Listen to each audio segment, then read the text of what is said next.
So all I have to do now is welcome onto the stage Cathy Harris, your new Chair of Communication Matters.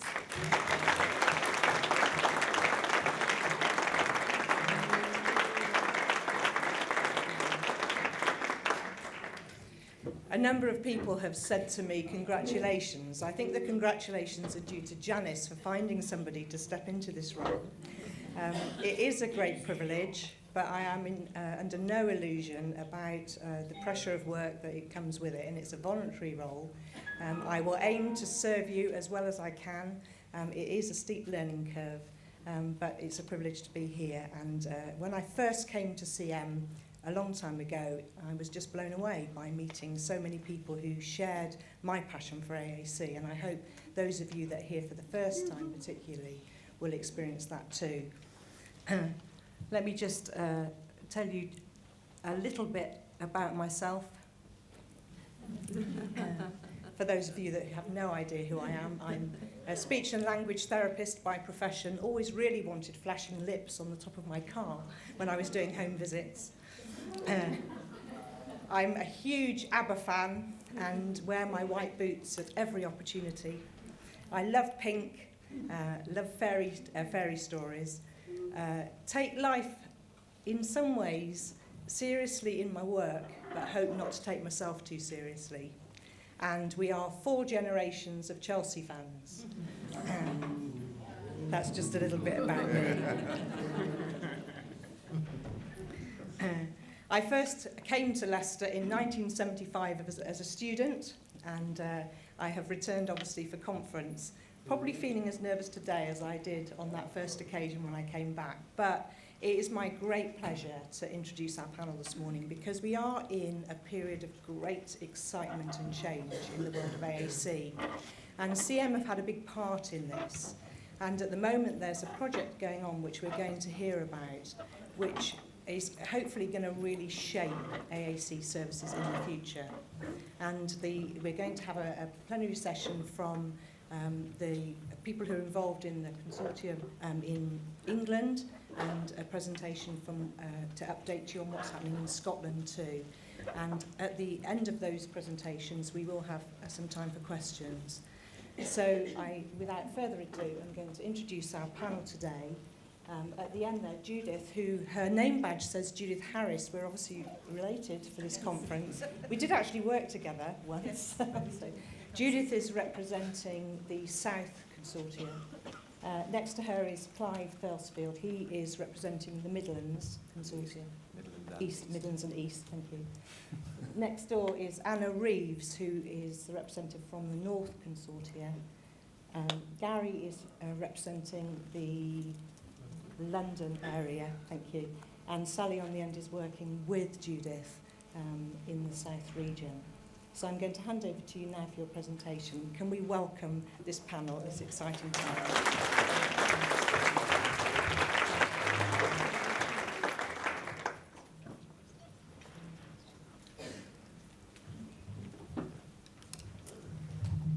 Thank you very much indeed. Thank you, Cathy, for that very warm welcome. Exciting panel. How do we follow that? Right. Okay. It's our session today is entitled Countdown to 2013, and that's when the commissioning of AAC services will, we hope, change, all for the best, to provide equitable and effective provision for everyone, adults and children. So we're here today to describe the project, which is a year's project. We have a very short time to actually do it. There is a stand in the exhibition marquee where you can learn far more about it, and Anna will tell you a little bit later about the sheets that you either have in your hand or are sitting on at this time.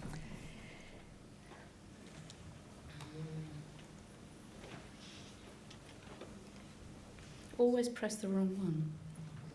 Sorry. Pardon? Yes, that's fine. Thank you. Good start. Just looking at the stats, I think some of you will be very familiar with the statistics, the numbers of people who are using AAC.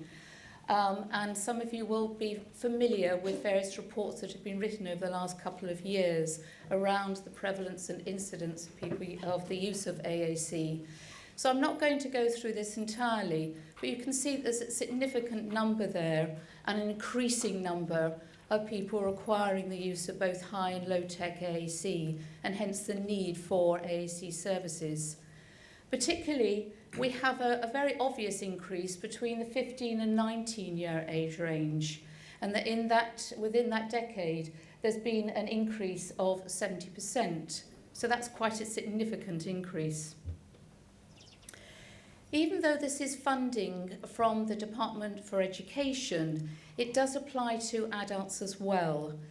Obviously, throughout the actual project, we need to refer to targets which specifically relate to children, families and young people. But it's recognised that there needs to be a very effective transition between children's services and adult services. So hence we're looking at the whole spectrum. It's not just for children and young people. Just thought it was important to clarify that.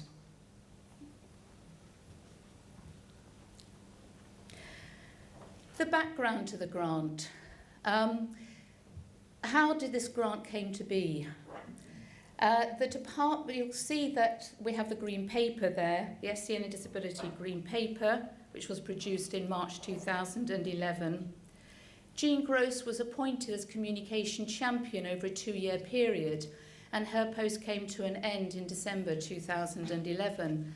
And at that time, she wrote 2 papers, two actual reports. One was the final report of her work around speech, language and communication needs.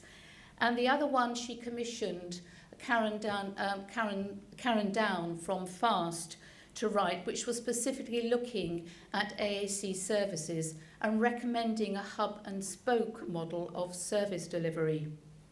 So it's with that in mind that we're looking at AAC services during this project. There's also, last year, you'll remember that Communication Matters launched the national standard for AAC services for commissioners. And this year we have a further actual document to do with the national standard, which is for all people who are using AAC services.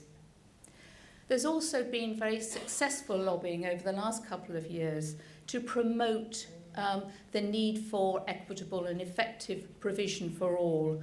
And that's thanks to Communication Matters, that's thanks to White House, that's thanks to our AAC coordinator, Anna Reeves here, and it's also thanks to a lot of other organisationals and third sector organisations which have been very effective in campaigning.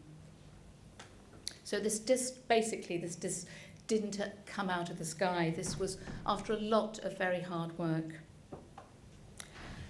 So what's happening? This is a countdown to 2013. Well, as a lot of you will know, we're moving towards commissioning groups, clinical commissioning groups, and health and wellbeing boards that will be overseeing local provision, overseeing and funding local provision. There's also a National Commissioning Board, which will be responsible for commissioning specialist services. And I'd like to just briefly hand over to Gary, who's got some exciting news. I think I'm going to speak from here. Yes, the kind of breaking news is that last week the Ministry of Health and Earl Howe signed off the recommendations from the CAG. All these acronyms won't mean a lot to some people, but basically there's been a lot of work putting together proposals for what services nationally across the whole of the NHS will be funded by central commissioning, the NHS Commissioning Board. A document was put in on the 11th of November, which recommended that AAC services be commissioned nationally. And just last week, on Tuesday, the government signed that off. They approved the document in full without making any changes. So this is huge news, really, because it's the first time ever that there's been national agreement that AAC services should be commissioned centrally and coordinated. So it's a really big thing, and it's the culmination of a huge amount of work by everybody here, by all of you. CM has had a massive amount of input into it, and all of you have contributed to CM and the various work that CM has done. So this is just, the whole AAC community has built up to this over a number of years, and it's a fantastic piece of news. Having said that, there's still a long way to go. We still have a lot of thrashing out to do about the actual funding, and but political agreement is there for the first time ever, so that is really good news. Okay, thank you, Gary. As regards the local services, as I said before, they're to be funded by the clinical commissioning groups, and they will be overseen by the health and wellbeing boards. At this point, I'd like to hand over to Anna to say a little point about that. Thank you. There's been a lot of concern through the progress of developing the hub and spoke model about what the implications of this will be for local services. Now, Gary's just described the good news about the announcement last week for specialist AAC services to be funded nationally through the NHS Commissioning Board in the future. However, that won't cover the funding for local AAC services. That really is going to remain a local issue and the responsibility of local commissioners. Now, in the brave new world, that will be through health and wellbeing boards. Currently, health and wellbeing boards are being set up in every local authority in the country in shadow form, but they will be operational and fully responsible for commissioning local services as from April 2013. So what you need to do, if you are part of a local service or you have concerns about your local service, is to ensure that you find out who those members of that health and wellbeing board are.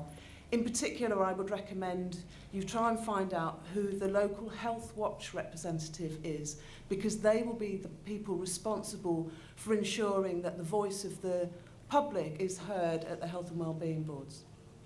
Thank you, Anna. As from 2013, there will be 4 new regional health authorities, whereas I think currently there are 13, something like that. There are now 4, hence the representation today. And so we have North Midlands and East London and South. And there we have, so big areas. So in the South, for instance, we used to have South West, South East, South Midlands, and now they've been joined up into one, and similarly in the other regions. So let's focus on the aim of this project, which you're all probably desperate to know. The DfE has provided funds to develop proposals for a model of AAC services provision for the future. And the achievements of the key objectives, which we'll explain in a moment, of this project, will inform the commissioning of these services as recommended as hub and spoke model of service delivery, as recommended by Jean Gross in her report. So it's to assist organisations in the transition to this new commissioning framework. And it's to provide, working on these objectives, as I said, it's to facilitate that transition and to inform the commissioners and the commissioning providers of how best to deliver AAC, always providing an equitable and effective service delivery for everyone, no matter where they are. So applications were invited in March of this year, and as a lot of you won't be surprised, the turnaround was, I think, 3 weeks. So very tight. Within our regions, there were invited people to take part as consortium partners. We invited people, it was thrown open for people to become involved in this project. And we have consortium partners in each of the regions. When we first met in the region, when writing up our application, we thought, hang on a minute, we're all working on the same thing here. We need to link up. We need to have the same objectives within each region to ensure that equity across the board. So our applications went in at the end of March, all with the same objectives. So it was very much a unified approach. And within that 3 weeks, we did a lot of collaborative working between us.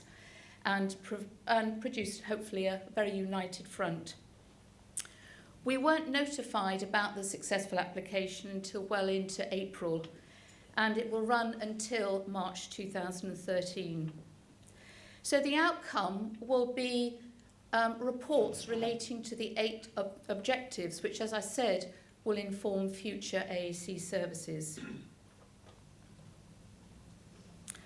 As you can see there, we have in the north, the lead, as we said, is ACE North, and the lead partner in Midlands and East is ACT, and the lead partner in London is the Royal Hospital for Neurodisability, and in the south it's the Bristol Communication Aid Centre.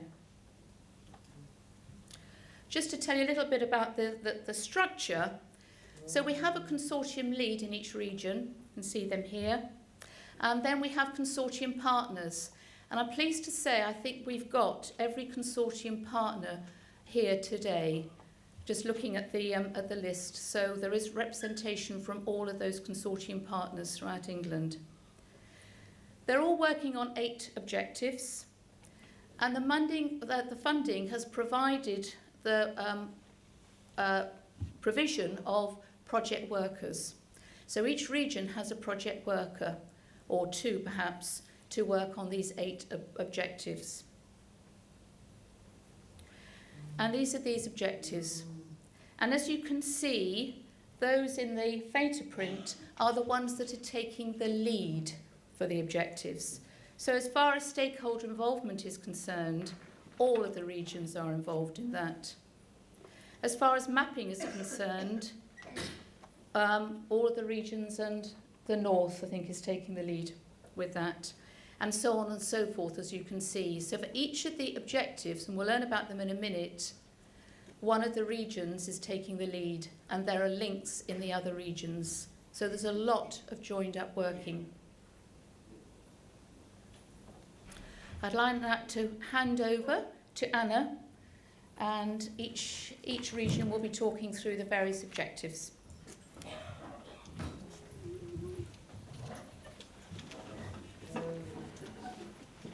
Right, I think what's important to stress at the beginning is we are not coming with all the answers, we're actually coming with all the questions. So with all of the objectives, consultation is at the heart of all of that. And the first objective is about ensuring the effective consultation with the key stakeholders in the sector. So hopefully that's pretty self-explanatory as to who that is. As Sally explained, we have got a very limited amount of time to talk to you this morning, but we have a presence in the marquee on an AAC grant stand, which is next to the Communication Matters stand. And we would encourage you to come across, give your opinions and thoughts on a whole range of issues there. Certainly around stakeholder engagement. We have on the stand a talking mat that's been based and developed by Marion Stanton from Candle for all of these objectives for people who use AAC and would prefer to express their views through that strategy. Please go to the stand and we'll support you in using that there. Also, you've noticed on your chairs that there are sheets inviting you to express interest in any number of the objectives that we're describing. So if you get a flavour for what's going to be covered in those areas and you feel you've got something you would like to contribute to it, or you would simply like to know more about it, please can you fill in that form and hand it in at the AAC grant stand in the marquee. So how are we going to consult? Well, you might have been aware already that there have been a number of stakeholder events around the country, and each region's been responsible for developing a number of events and inviting people to come along and contribute their thoughts and ideas on each of the objectives.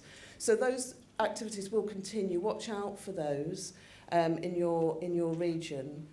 And also, we are trying to publicise what we're doing through a number of different organisations, and we've got a dissemination strategy in place so that at the end of the project, any outcomes and findings will be put out through to a wider audience through that means.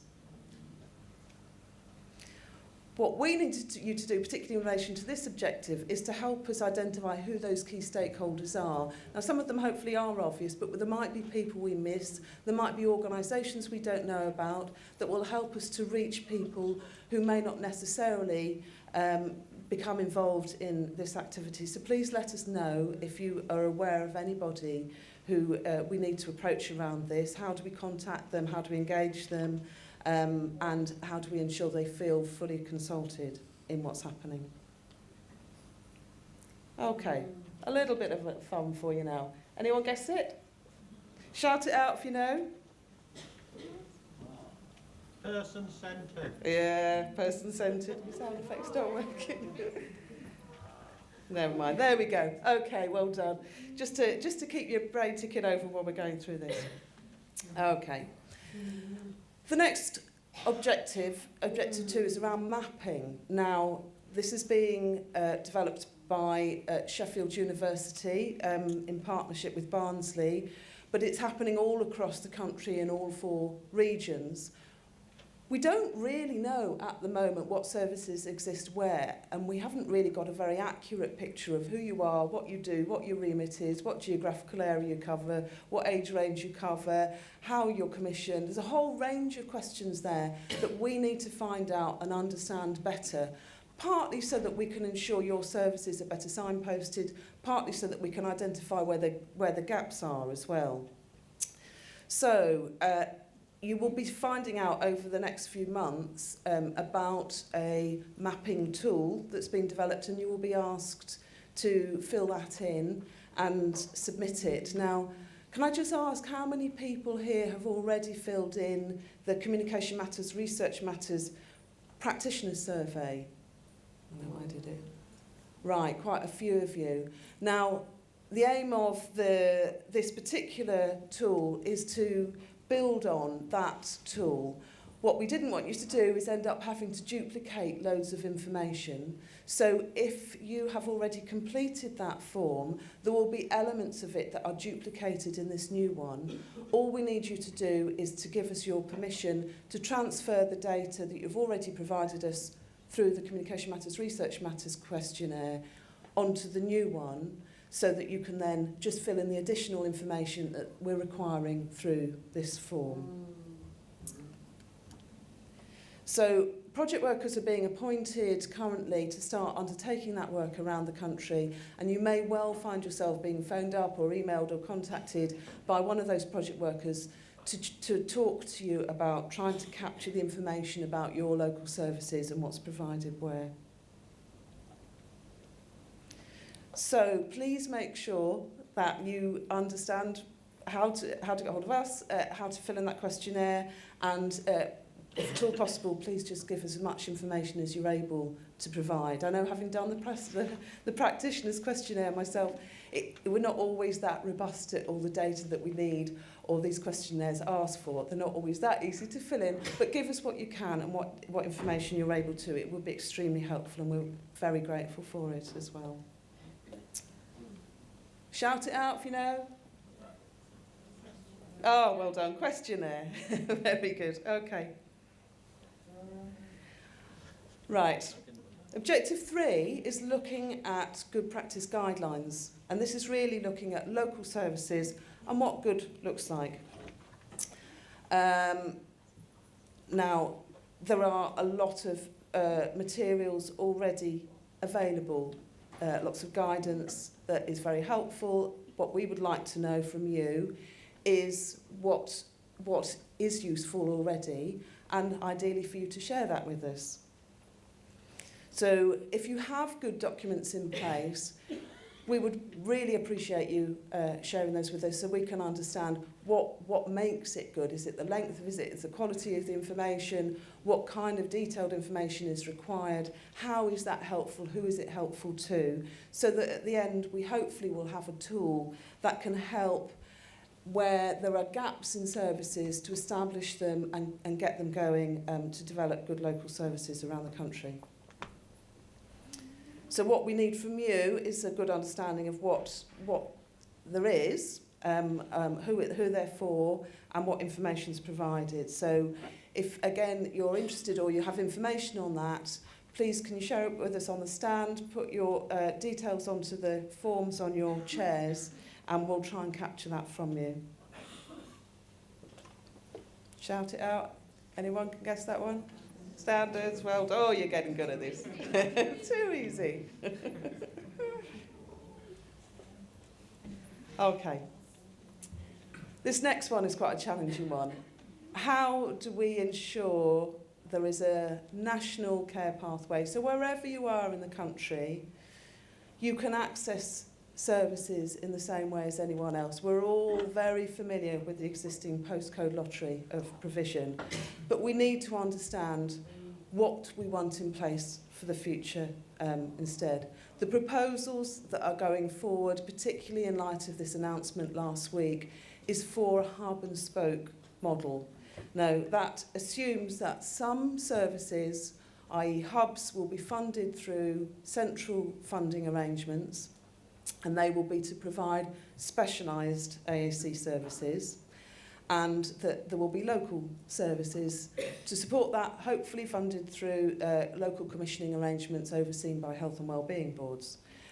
But in reality, we all know our services don't fall discreetly into one of those two descriptions. There's huge variability around the country around what services are available where, what areas they cover, what the competencies are, all those issues that are detailed in this slide here. And one of the biggest challenges, I think, is to define what is a hub. I think nobody's really got a good handle on this just yet. I think a local service you can probably articulate better based on how it's commissioned for a particular geographical area, but hubs are far harder to define. Even harder than defining a hub is to define what criteria should be used to access a hub. So if we are, as it would appear, going to be getting funding for these hubs, which hopefully will include funding for specialist equipment, what should the eligibility criteria be? Now, in order to satisfy the Department of Health, we have had to develop or having to develop and refine a definition of criteria for specialised services. And we also are having to define a definition of criteria for accessing local services as opposed to hub services. And I can tell you this is extremely challenging. So, we're looking at what's happening already. If any of you have got good eligibility criteria for your local services, or if you define yourself as a hub, how that is defined as well, would be extremely helpful for us to have that information from you. So please pass that on to us. I've got a lot of examples already of existing care pathways, but would welcome any more. So if you've got a clearly defined care pathway for your area, it would be extremely helpful if you could share that with us. So, just a number of questions to give you a flavour of how difficult this area is. I've already talked about how difficult it is to define eligibility to access a hub services. But how would you define access for funding equipment? It's not necessarily the case that a complex assessment requires high-tech, high-cost equipment, and vice versa. So what should be funded from where, and how should that be accessed? It's a particularly challenging question. We also need to give some guidance to local commissioners, hopefully these people who will be commissioned through the Health and Wellbeing Board to provide local AAC services. We need to advise them on what they have to have in place and what local services should look like in the future. So if you have any thoughts and ideas on that, then, or any of the objectives I've described so far, then please put your name and details and tick which one you're interested in on the form that you provided. Any ideas? Oh, I think we've got them. Tick, tick, tick, tick, tick, tick, tick, tick. Wasn't working. It's not working. Oh, okay.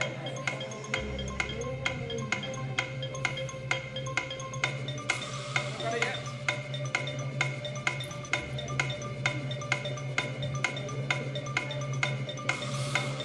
Nearly.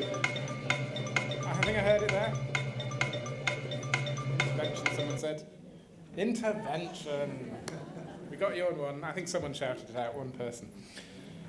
Okay, so objective 5, which is being led by the London region, is to agree a specification for an AAC database at regional or national level.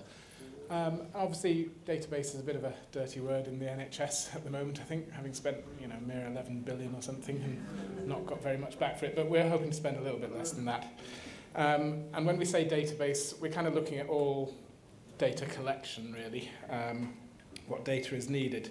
So why are we doing this? I mean, there's a lot of hopefully fairly obvious reasons why a good database would be good for AAC. If we're having this hub and spoke model, there needs to be good communication between the hubs and the spokes. We're having a pathway. We need to manage that pathway and make sure no one falls off the path and doesn't get noticed. The databases can help us with all of that. There'll be a lot of equipment management, which we'll come on to in a while. And we want to make the most out of equipment better than is happening now in a lot of regions, looking at recycling and things like that. And the database can help with that. It can give us data, audit data, and evidence of need to look for further funding in the future. So an awful lot of reasons we might want a database. How do we propose to do this? Again, it's looking at good practice that is out there. The goalposts have changed slightly on this objective since we started. So in our joint proposals, we proposed that we would look at what was needed for a database and come up with a specification only. We weren't going to actually create a database. But working with the NHS and the clinical reference group,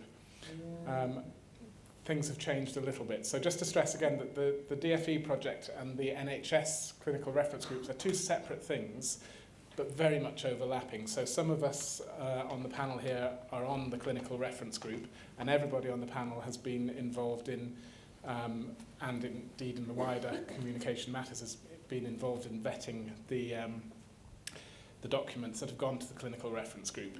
But they are two separate things. So whereas we had, as part of our DFE project, we had originally proposed to have just a specification for a database, but no actual database by April 2013, the NHS side of the project said, hang on a minute, you guys need a database, and we're going to help you get that.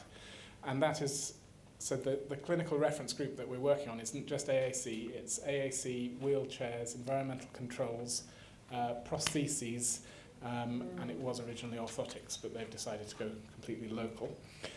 So I think it was one of our first clues that the NHS was taking this really seriously about AAC provision when they said, your data isn't good enough and we're going to assign someone. So we've been assigned a very senior informatics person from the NHS to work with us and help create an actual database. So the target is now to have a database in place by April 2013, run by the NHS Informatics Services, and it will combine all those other pieces of equipment as well, so environmental control. So hopefully this will stop a lot of the kind of people being seen by several different services and those services not being aware of each other. Now initially this database, we're working on very tight timescales here, so it's going to start off quite basic and hopefully evolve in the years to come.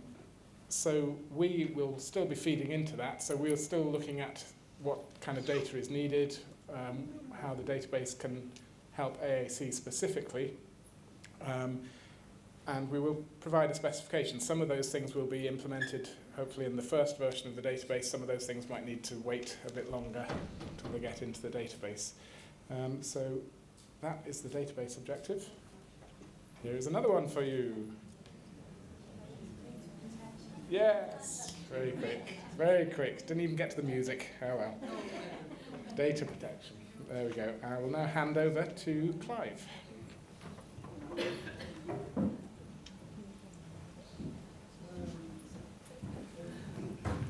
I was very, very pleased to hear in the introduction that you like fairy stories, because in a sense the objective that we're involved in the Midlands is almost like a fairy story, or it might seem like a fairy story, because I'm sure that every one of you has had an experience of wanting to have an AAC device and can't get it. and knowing other people have got them.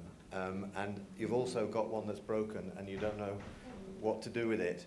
And so our fairy story is that this objective is about making sure that when you want a piece of kit, it's there when you want it.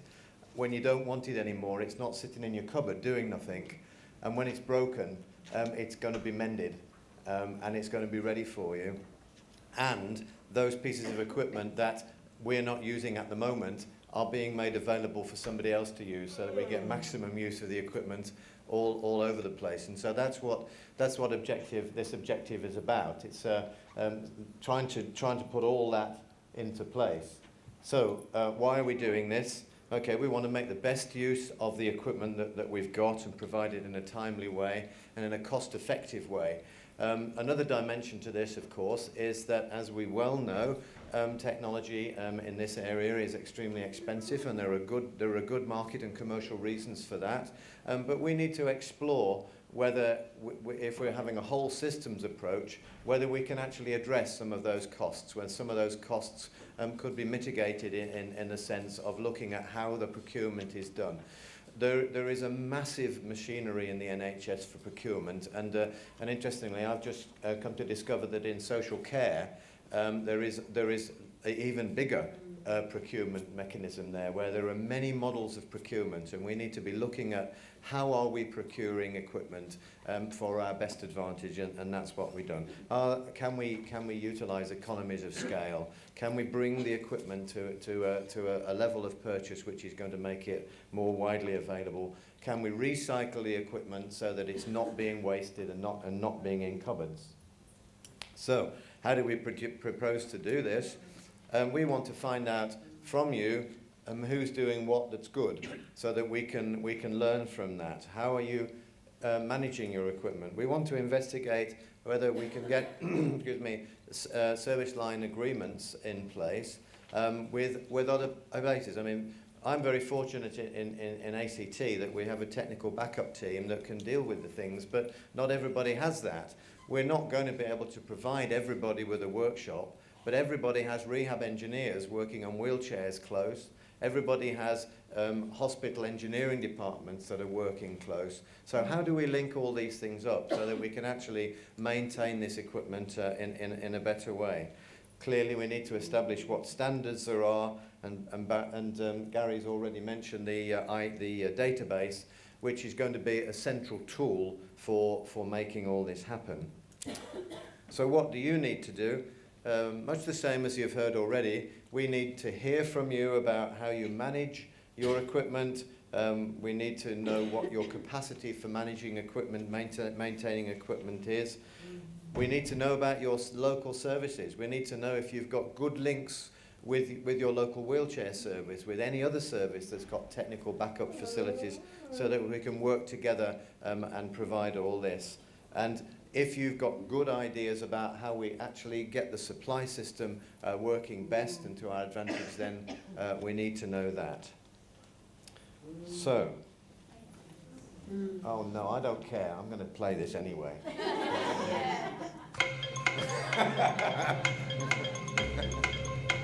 Because somebody has gone to a lot of trouble to do this. So. Sort of cranks up the excitement, yeah.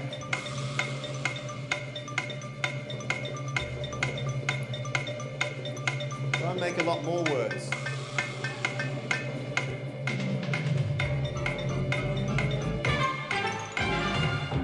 Okay, at least we played it once. Yeah, okay. What was the answer? Maintenance.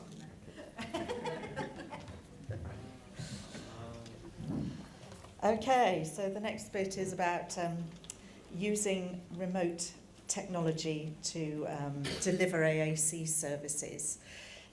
What do we mean by remote technology? We're talking here about video conferencing and remote PC access. So video conferencing is where you're linking people in different places, and remote PC access is accessing your PC remotely from somewhere else to provide help and support with it. So, how are we going to do this? Why are we doing it? Sorry. We're going to do it because in the south we're geographically very, very spread out. And around the country, some of the regions are very large. So actually asking people to come to a centre is not very cost effective, and it's difficult for people to get there. So we want to see how much of our services we can deliver remotely to people. The most important thing, other than the quality of the service, is around cost effectiveness, and that's what we're going to try and prove as part of this objective. Okay. How do we propose to do this? We need to identify what already exists. So what services are out there already nationally, and what is already being delivered. I've a feeling there isn't a lot in the world of AAC that is being delivered remotely, but video conferencing and remote access are used in many other fields. There may be a few of you out there who are using remote access to provide support for people, and we need to know about that. We need to identify the barriers. I think there are quite a lot of barriers, particularly to video conferencing and particularly within the NHS. Working for an NHS organisation myself, I know that there are a lot of barriers. We've tried to use video conferencing in the past, and I think I've spoken before about video conferencing here at Communication Matters, and we still aren't able to provide a service for video conferencing. So there are a lot of barriers that need to be overcome. We need to engage with key people in organisations to try and overcome those barriers. And the other big thing we need to do is to carry out some interventions using video conferencing and also remote PC access to try and prove that they work and to see what the costs are. So what do we need you to do? We need you to tell us about the remote services that may be operating in your organisations and in your area. And we need you to tell us about any barriers that you've come up against already. And we also need you to help us to identify solutions. We don't think that at the end of this project we're going to be able to have a video conferencing services up and running throughout the country, but what we do want to do is have a report about what the barriers are and some possible answers and solutions to those barriers. We'll also be asking people to participate, so if you're interested in participating in video conferences, either to have an assessment for your AAC needs or just to prove that it works or doesn't work, then we really want to know that you're out there and will be interested. And we'll have meetings, a further meeting towards the end of the project to feedback about how it's all going. So that's what we're doing for video conferencing. Well done, you're all too good at this.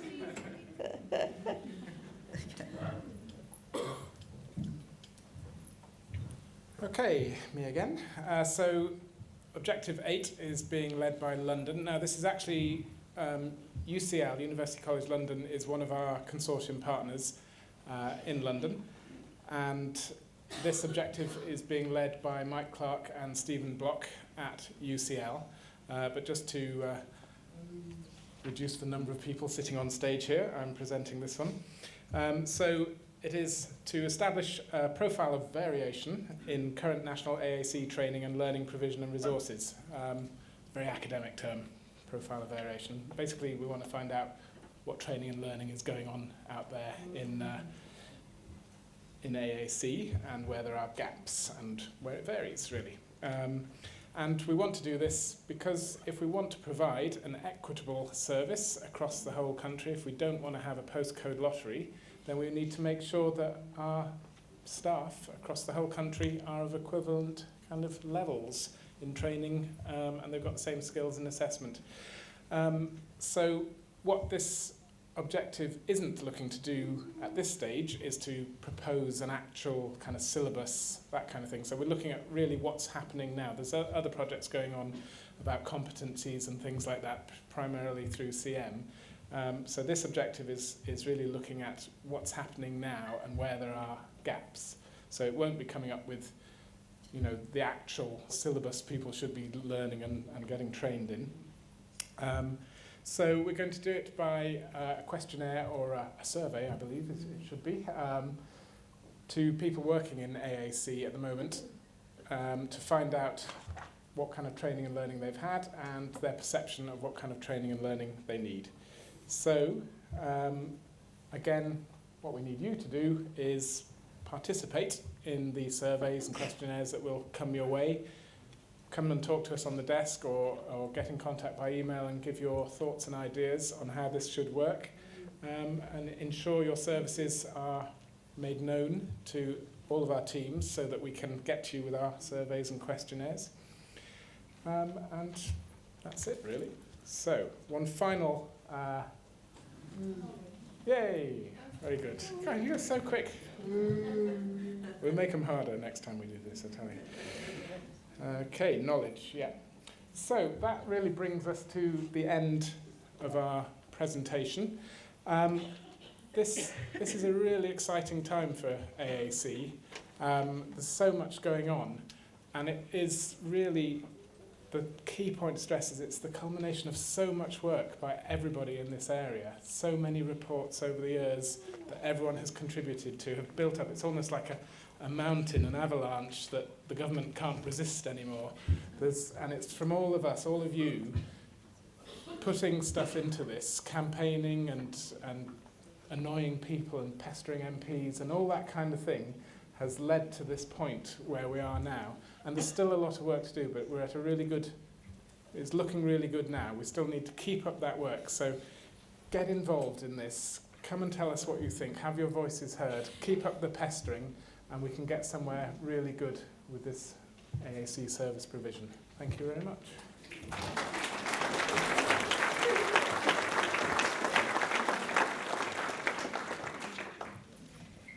I think that this is such a great opportunity, isn't it, at CM, to just sit and take stock. For me as a clinician in a busy day, sometimes you're aware of these things going on, but you don't really know the detail. And I think that the board were worried that it might be dry material, but actually I think it is really exciting, isn't it? It seems for the first time that there's some real joined-up thinking going on. And I look forward to next year, I think, and seeing where we're at with that.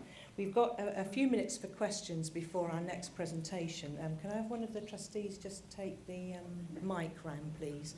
And I'm not sure that we have got people upstairs in the overflow as well. So we'll take a question down here first. Is that a question at the back?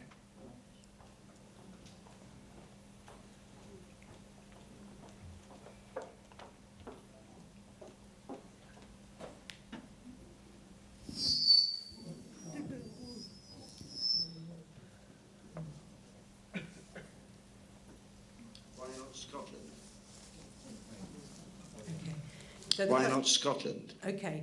The question is why not Scotland? We with our next presentation is around the Scottish project. It's interesting in the way that things work together. CM is an organisation that covers both England, Wales, Scotland and Northern Ireland. So we have that focus. But many of you are aware that the funding is very different within Scotland. And so there's a different project that's going on. But it's a good question, and hopefully there will be that sharing of information, because what we won't want to do is duplicate what's going on. I think it's interesting looking at the trustee board at the moment. I was reflecting on it last night that we actually have representations from the trustees from all of the regions and including Scotland. And I think that's a real bonus in terms of our board. Can I just add on that note? That there is a meeting in Wales today as well. In fact, I was asked to go along and talk to them, and had other commitments, so I wasn't able to go. Yeah. But there are activities planned in Wales to look at AAC provision as well. So I think it's really important that the work that's happening in Scotland and England, and hopefully in Wales as well, joins up, and we should support each other and share learning as well. Yeah. Are there any questions from upstairs? Yes, there are. Just one at the moment. It's Katie Price here from upstairs. Are these the votes from the Swedish jury? We already made that joke, but we thought it was flippant. So, my comment would be, this does sound as if there is going to be a lot of consultation, and that will be a lot of work for the people on the floor, the people up here and downstairs. So, could you reassure us about the surveys and questionnaires that I suspect a lot of work has gone into them, but could you reassure us that duplication will be kept to a minimum and that just how valuable people's contributions are going to be? Would you like to take that? Hi Katie, thank you for that question. As I mentioned before, we are keen to ensure that those people who've already filled in the practitioner's questionnaire for the Communication Matters Research Matters project don't have to duplicate information. So they will be asked their permission to use the data they've already been provided for the new questionnaire and just simply add additional information that's required as part of this mapping tool for that. So hopefully for those people who've already done that survey, there won't be duplication on that basis. Does that answer the question? Yes, that's great. Thank you. It is difficult because a lot of stuff comes into people's email inboxes, but this is incredibly important and it's been thought about very carefully from what I can see. Katie, it's Clive here. I think there's also another dimension, is that as much as we're able to, for instance, in terms of the procurement and things, we're aiming to tag on any information we want to the mapping tool so that it's all integrated within a single entity, so you don't get different pieces of requests coming to you. Excellent, that's great, thanks. I think there was another question over at the back, at the right, down here.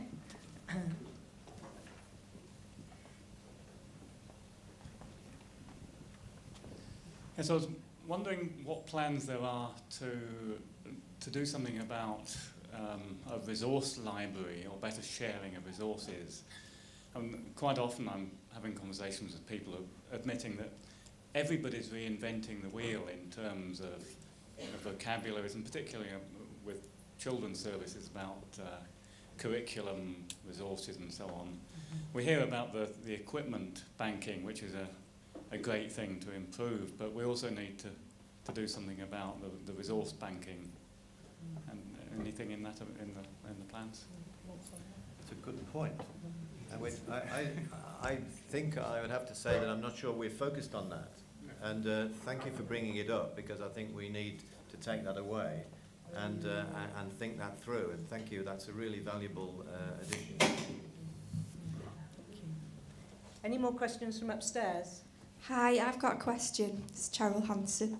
I've had the research questionnaire from last year, but couldn't feel like I could answer any of the questions because I'm not a manager or a budget holder, and that was a lot of the information that you wanted was at that level.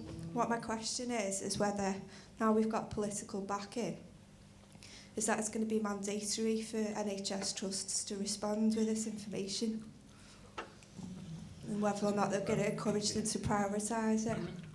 I don't think it will be mandatory, I'm afraid, but hopefully because of the political backing, your managers will be more keen to take part, because we can clearly demonstrate why we're doing this in terms of getting funding for services in the future. And if you're having trouble, if we've approached you and you're having trouble getting the data filled out, then please work with us, and our project workers and ourselves will be able to help with you, help you contact your manager and tell them the reasons why this data is so important. So not mandatory, but hopefully a lot more reasons for managers to get involved in it, and a lot more support from us in explaining the situation to your managers. We will send in the heavy squad.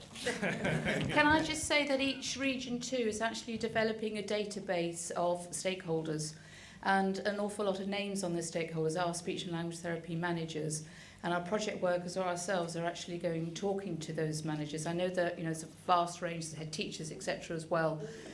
So we are trying to target all of those stakeholders. So at the end of the day, I know Jean Gross, at the end of this project, wants to ensure that we've reached as many people as possible in relation to AAC services. And that's what we're actually going to be measured against. And it's not just contacting, it's face-to-face contact as well. So that's why we're trying to reach as many people as possible. So hopefully the issue of somebody not being on board won't happen. Fingers crossed. We've got time just for one more question in this session. Yeah, down here. I think we'll have to do it in order, but there's obviously opportunity throughout the conference to go and meet up with the team. Yeah, come to the stand, basically, yeah. and talk to us there. Yeah, There'll be so- people on throughout the breaks. And Yeah, that's great. We'll have one more question. Yeah, you've urged us to keep lobbying. I'm meeting with a local MP in a couple of weeks' time, but you slightly stolen my thunder because we're further forward than I realised. What would you say would be the focus of what we should be lobbying about now? my area of interest, that one. Fantastic, and thank you for doing that. I'm really pleased to hear that, because we are only part of the way there, and we've still got a long way to go, as Gary's already suggested. I think the biggest challenge we've got is getting local services properly funded and supported. With the data that we've had from Jean Gross's report, it estimates that 10% need access to specialist AAC services. So in effect, 90% of the people who need AAC will need to be supported at a local level. And that requires fully costed, funded, supported local AAC services in place. So I think your constituency MPs, if you can approach them and engage their support to ensure that the health and wellbeing boards do address local AAC provision, that is probably the most effective message to send to them. But come and have a chat with Gary and I about that as well, because certainly we're trying to coordinate that to ensure we're all giving the same messages out to MPs in the future. I'm sorry we can't take any more questions now because we need to go on to the next session, but do go and follow that out. Can I say another thank you to the board for presenting that?